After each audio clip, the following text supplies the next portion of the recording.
All right, today we're diving into a chemical that's, well, it's got a real double life.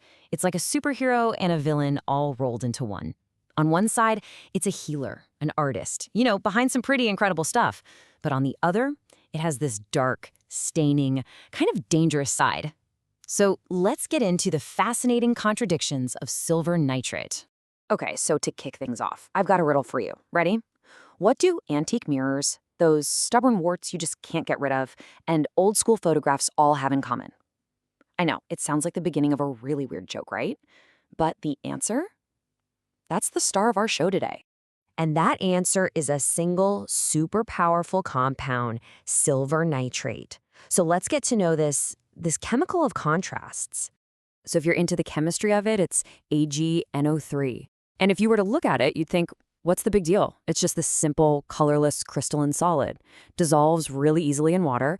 But yeah, that plain appearance is totally deceiving. And here's a fun little sensory detail for you, though seriously, please don't try this at home. It has this really distinct, kind of gross, bitter, metallic taste.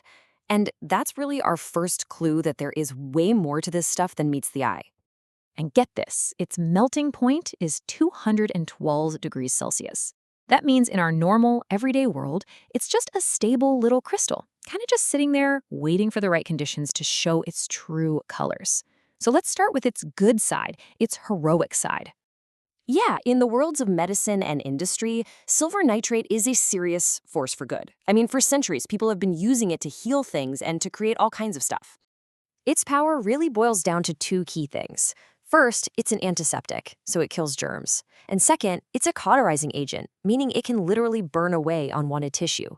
Those two things together, they make it incredibly useful. So how does it actually do that? Okay, so when you apply it, silver nitrate unleashes these powerful little things called silver ions. And you can think of these ions like tiny targeted missiles for bacterial proteins. They just latch on, mess up the cell's whole structure, and basically destroy the microbe from the inside out. It's simple, but man, is it brutally effective. And the versatility here is it's really impressive. We're talking about cleaning wounds, getting rid of warts with these things called caustic pencils, which are basically just sticks of silver nitrate, and even treating tooth sensitivity. They even used to put drops in newborns' eyes to stop infections, though, to be fair, that's mostly been replaced by modern antibiotics now. But it's not just a doctor's tool. Beyond medicine, silver nitrate is kind of an artist. It was a huge deal in early photography, helping create those timeless black and white images. It's literally the silver in mirror silvering. And you'll find it in electroplating and in making certain inks and dyes. A real creator of both beauty and function. All right, so we've seen the hero, but now it's time to meet the villain. Because every hero has a shadow side, right? And for silver nitrate, that shadow is, well, it's pretty literal. See, that same power that's so great at removing unwanted tissue, it can also leave these nasty black stains on your skin. And its amazing germ-killing ability, that comes with a big catch: the risk of serious skin and eye irritation if you aren't super, super careful with it. And if things get really bad, like with long-term exposure, you can get a condition called Argyria. This is where your skin turns a permanent bluish-gray color. And when I say permanent, I mean forever. There's no going back. It's this dramatic, irreversible reminder of just how powerful this stuff really is. So what's the deal with this dark transformation? What causes it? Well, just like some mythical hero, silver nitrate has an Achilles heel. It has this one fundamental weakness that actually explains everything about its staining side. It's actually pretty simple. It's sensitive to light. That's it. Light is its kryptonite. In the dark, it's stable, it's colorless, no problem. But as soon as light enters the picture, everything changes. So, when light hits silver nitrate, it kicks off a chemical reaction. The compound starts to decompose, to break down. And what's left behind? Just pure metallic silver. But it's in the form of this fine black powder, and that is what creates those impossible-to-get-out stains on skin, clothes, you name it. And this one weakness basically writes the entire rule book for how you have to handle it.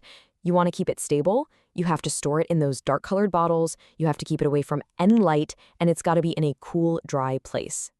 You really have to respect its weakness if you want to use its strength.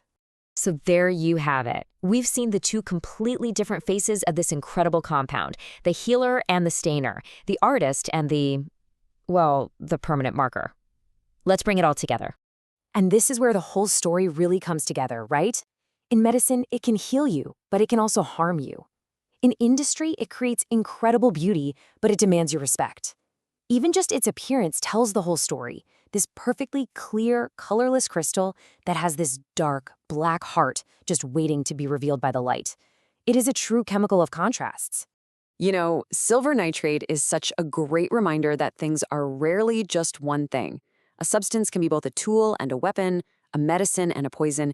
It really makes you stop and wonder, doesn't it? What other powerful substances, what other dualities are hiding all around us, just in plain sight, waiting for us to understand them?